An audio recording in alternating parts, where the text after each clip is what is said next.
It's an information gathering session as far as the Secretariat is concerned. After the dust settles and after we know the feelings and wishes of the Congress, of the contact persons, of people who've served on the Coordinating Council up to now, of the organizations which have been supportive, then we're going to be able to draw a profile which will match the information we then have. We don't have that information now. This meeting is going to be extremely important in terms of that information. Two of these people are up here for a very specific reason. I want to honor them. I want you to honor them because they are primary figures in the two organizations other than Planetary Citizens which have given very substantial help to the Planetary Initiative. Fran Macy, now the Executive Officer of Association for Humanistic Psychology, and Bill Bahan, a leader in the Society of Emissaries. Without the support we've had from these groups, I doubt very much that we would be meeting here today. We've also added Gehart Elston, who's an organizational wizard and member of the staff, and Sven with a Scandinavian European perspective. But that's only the opening of the package. The major contents come from you. I'd like to begin with Fran and have his comments, move to Bill and Sven, and then Gehart and I will be in the cleanup box. And then over to you, because we want to hear what you're thinking and feeling. This has been one of the finest collaborations that I've ever known. I think everyone in this room, for at least from all the contacts I've made, is very active in not just one organization, but in a number of organizations, on the local, national, and international, multinational levels. And I think many of us try to work in collaboration with other organizations. In all frankness, it often is not very easy. For one thing, there are the preoccupations of our own demands within any given organization. That makes it hard to be other-directed, if you will. Secondly, every organization has its own optic. You see the world through particular eyes and glasses coming out of an organizational setting. And that's another kind of barrier. And let's face it, many organizations become competitive. Many of us are trying to attract the resources of energy and attention and money from the same clientele of people who are on the edge of change in society. Well, I hope you recognize those factors or features. Those are ones I recognized, and it's what makes me so surprised at the quality of collaboration that we've enjoyed with Don personally and with all of his staff. The Planetary Initiative organization is a truly open system. I think many of us are in general systems theories these days. From the very beginning of its planning activities, Don invited the presidents of the Association for Humanistic Psychology and the executive director, my predecessor and then when I came on the scene, to participate in all of the planning meetings, not just to receive minutes or to be told after the fact or asked to sponsor something that in some fashion that had been planned by others. It was invitations from the very beginning. Secondly, the collaboration has worked in practice in an open way, in action. We have, in fact, participated in a number of your meetings, Don, haven't we? Secondly, we've collaborated in a very nuts and bolts kind of way, which is what often makes organizational efforts survive or fail. We swapped great batches of thousands of addresses, labels, for example, that otherwise would have cost each of us a great deal of money, because we're having our annual meeting immediately following this. And I should go back to that collaboration. Actually, our board changed the date of our organization's annual meeting, which is normally in August, to be in June, which created some organizational hardships. I think you know that, Don. Yes. Because we had another meeting in the East in May, and that makes two major meetings almost within a month. And but it seemed like the collaboration was worth just twisting our calendar somewhat.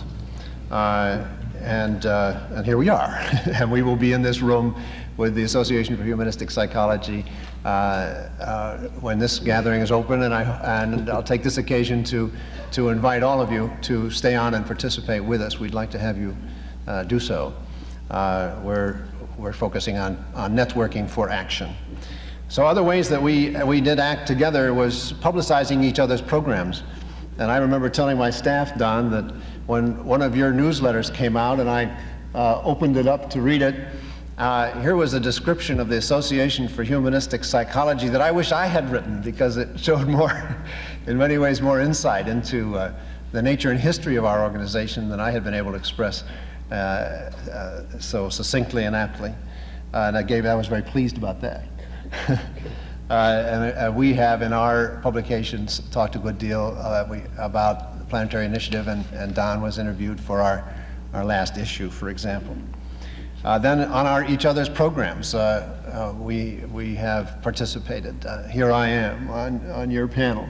Don will participate in our opening ceremony on Wednesday night and report from you to our association on what we have experienced here, and how that might be carried on in some way, how it might inform what our association is doing.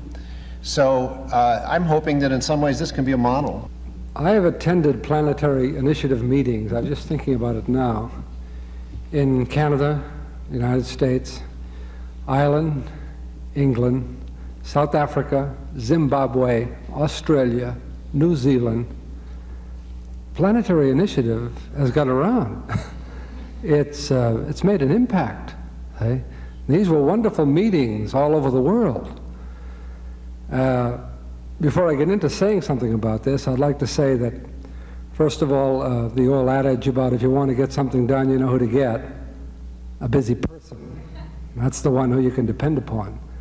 Those people who sometimes say, well, they're too busy, that's the kind you don't want. Hey, it's the busy person who's going to get something done. Now, I notice this particularly with the staff of the Planetary Citizens. I mean, they've done a masterful job. I'm just, my heart is filled when I think of those folks at Planetary Citizens and the hours that they've put in to allowing this particular Congress particularly to come together. I think the human mind usually needs a form to pin on something that's happening at a level that the human mind, particularly the conscious mind, can't grab hold of. I think that the Planetary Initiative has provided that form.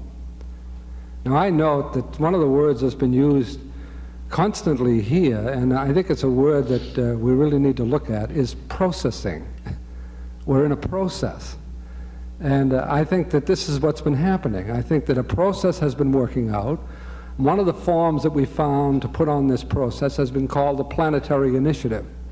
Everything is processing. I mean, kids they don't have measles anymore, they're measling. People don't have cancer, they're cancering, and trees are treeing and everything like that. There is a process that's going on. And as far as this Planetary Initiative is concerned, I feel that it's been a form that's been very useful to allow this process to continue, particularly if the human mind needs a name to put on something. And I can't see this particular form. I think it's got a lot of use yet. I don't think we've really used this form in the process that's taking place as effectively as we can use it. I think it's providing, first of all, a point of orientation, a wonderful point of orientation. It's in neutral ground, so it can meet people from all sorts of backgrounds and strata. Also, I believe it's providing a point of education, an excellent point of education. And primarily, it is definitely providing a point of service. So people asked me prior to coming up here whether the Planetary Initiative should continue. And my attitude was, well, I want to see what happens at the Congress. After having been at the Congress here now for, 2 days or so, I say, amen. It's going, and we got something here that we can definitely use to be a blessing to this world in which we are responsible for. Sven?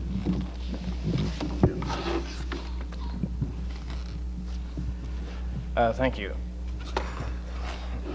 When I first read Donald's ideas about the Planetary Initiative in the fall of 1980, I somehow envisioned both the preferred future and the process, and how this could happen, which brought me to Stony Point in January of '81. After that, I struggled for a long time trying to do the bridge building process, the coalition building process in Scandinavia with not very much success, although I think I made some seeds for future work, which is initially one reason why I personally see the need to continue. I, in many ways, feel that other Europeans ought to sit here today at this panel, like Michel, whom you heard this morning, who had a wonderful story about everything that had happened in his country, in Belgium, and elsewhere in Europe. Somehow the momentum there has been stronger and faster. However, to me, this Congress is a confirmation of not so much of the culmination of a whole planetary movement that I think Donald was envisioning, where actually almost every community had representatives in a new United Nations. So that's the quantity aspect of it, which I think has not happened, but the quality, which I think is more important, because the quality, when we are talking about the future, has to not just to contain the vision of a preferred future or the vision of goodness, beauty, spirituality, but somehow it has to contain the rigor. It has to contain the disciplined aspect of life that is in all biological life. It has to contain within it the ingredients of structure and function. So I'm sort of seeing the Planetary Congress as that we are building the DNA of the future. Because I think this is the first time, and we of course are reaping the fruits of a lot of other organizational work and people that have been done over the last 20 years or hundreds and thousands of years, of course, in terms of thinking and understanding what life and nature and evolution is about. But the fact that we have grasped the ingredients and managed to fit them together in such harmony, in such a way where the understanding of the nuts and bolts and the pragmatic and rigid discipline is there, as well as the spontaneity, the visionary aspects, and the spiritual and open-ended, ever-evolving process. But this is a viable seed that can create a new evolutionary animal. And that animal is a new way, a new process, a new form, a new structure for participatory democracy that encompasses within itself the global values, the global necessities, and a positive vision for the future.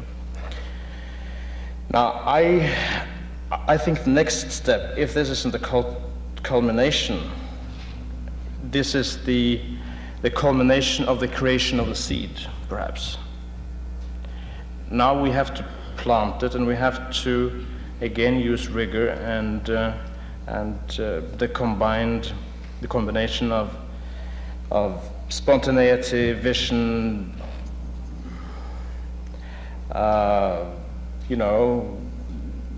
what's it called, brain bashing, brainstorming,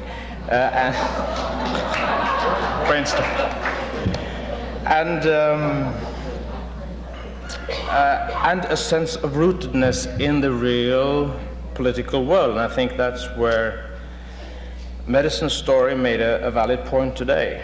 We have to really see whose interest we're serving, and we have to make sure that we're not playing another nice game for ourselves in an age of unemployment where maybe people who are highly educated don't get any work, so it's nice to play these issue exploration group games. But what are we actually achieving? So I think we have to bear this in mind.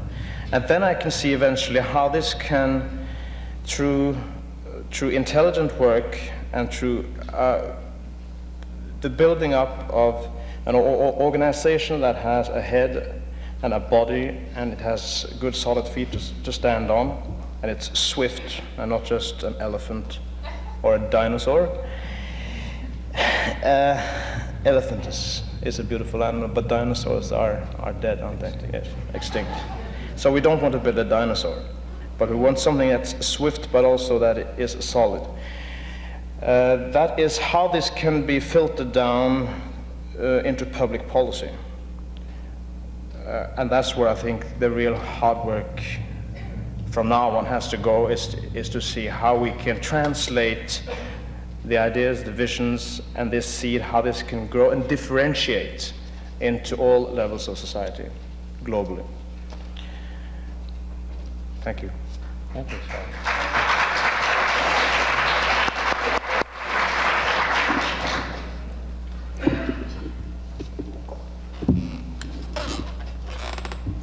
Can you hear me like this? Okay. I'd like to try a slightly different tack, because my assumption when I started participating in the Planetary Initiative planning and in coming here at all was that this wasn't worth doing if it would end merely in another conference. That doesn't mean that it should continue, because we may have failed. And there are organizations and meetings that I've been involved in where euthanasia was a merciful ending. But you don't plan for that in advance, do you?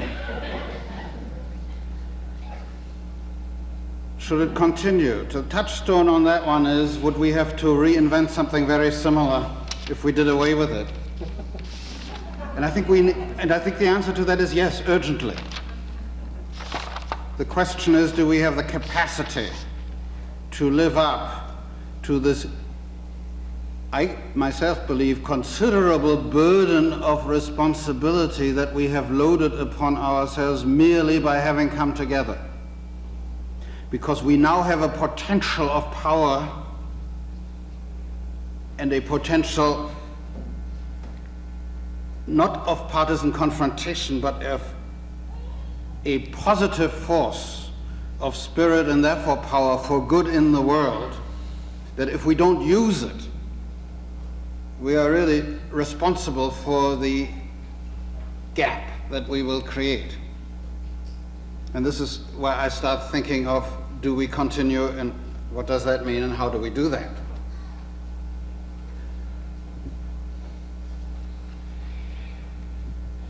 Is this conference successful? You never know that with a conference until about 2-3 years later. And that depends on whether we all are willing to get our hands dirty now.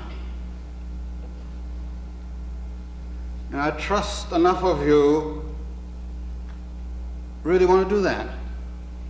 And I think there's enough trust created here among enough of us to continue doing what has been, I think, our major contribution, namely to be a catalyst that brings people together and allows a growth and outreach to folks who haven't seen where they should take hold and who may now know that or beginning to at least grope in the right direction. Now, I actually came with several possible options for the future, and some of the options have been voiced around and about. But I'm fundamentally a human rights activist. I just happen to believe that humane survival in decency happens to be a fundamental human right. And to me, the fallout is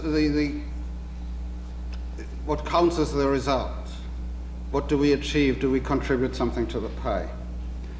And we can do this in several ways. And Donald, I'm sure, and others will talk about the incredible limitations that made this meeting quite impossible. And it's kind of a marvelous thing that we're here anyway. And I think the continuation of this organization without funds and so forth is quite impossible.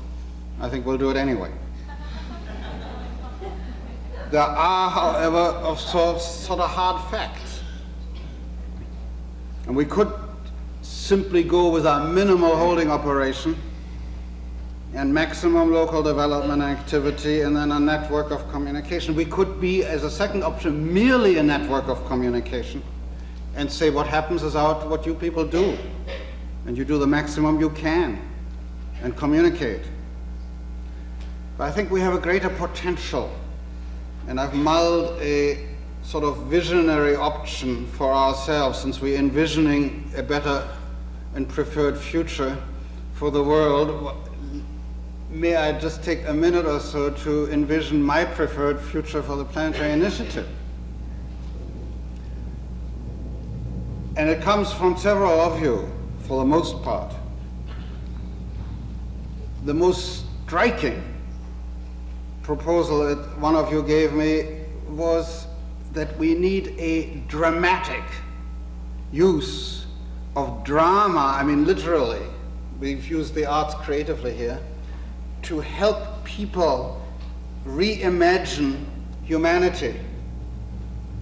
And with the disillusion and the depression that is abounding, at least in the United States and I think in a lot of other places, this is the moment to go to the campuses and to the cities and towns and do a public festival and invite people to reimagine humanity and have speakers there. We have enough people who can draw an audience that they will pay for, and you could fund, I trust, if that really worked and if we had enough energy to do it in lots of places, quite a movement on that basis. And the other way to fund a movement, of course, is the way that organizations like churches and communities have always been funded, from the bottom up. People raise money and contribute a share. I think we can do that. If we did that, then we would have to deal, like tomorrow, with the prevention of a nuclear holocaust the day after and the gradual erosion of our water and land resources. I happen to think that governments and nationalities and national boundaries are in the way, but I also know they're not going to melt away by tomorrow or the day after. So we have to raise in people's minds the security issue, personal, family, communal security, and see, this is important, and weapons have created insecurity. So how do we create security, and what images can we create of what the community is? Because the community is important, and in most nations, the national government does not protect all its communities. And so the national security state image, which is of very recent European origin and has failed in 2 monstrous world wars, is an idiotic image to, say, draw national boundaries, say, in Africa, where they cut across all natural affinities. We know this is outdated, and yet we can't have something more sensible immediately. So what does one do? One gets very political. And we can hear more about this at other hours here. You were told this morning that we had a discussion in another room in a corner where the phrase came up, the system can be had, and then yes, but who wants it? Well, it isn't just the system. If we can be sufficiently political, not just to convert politicians and talk with them and persuade them, but to get people with our kind of vision to get their hands dirty and take the nomination at the local precinct. You know, never mind who's going to be president. If we had a Congress that voted by 2/3 not to ratify the military budget, the president can make handstands in the United States. There are ways of doing that in every nation, even in the totalitarian countries. It takes people. It does not take a majority, but it takes a critical mass. I don't know which of us is the 100th monkey, but we're already over 500 here. I don't know what the critical mass is in most countries. I know in the United States during the Vietnam War it was somewhere between 18 and 24% of the population before Congress cut off the funding. We knew that from the beginning. That's what we did. That's what we accomplished. I think we can change the world that way and take over if we are willing to use ourselves in this movement as a tool. And if not, someone else will, for good or ill. And if we have self-fulfilling prophecies, let them for once be positive. And let us take hold. Why should somebody else fill the vacuum if we are capable of believing ourselves that we have a better solution? So let's spend a lot of hours and a lot of time figuring how to do it, but let us pledge ourselves, would be my suggestion, to accept the fact of who we are together and just do it.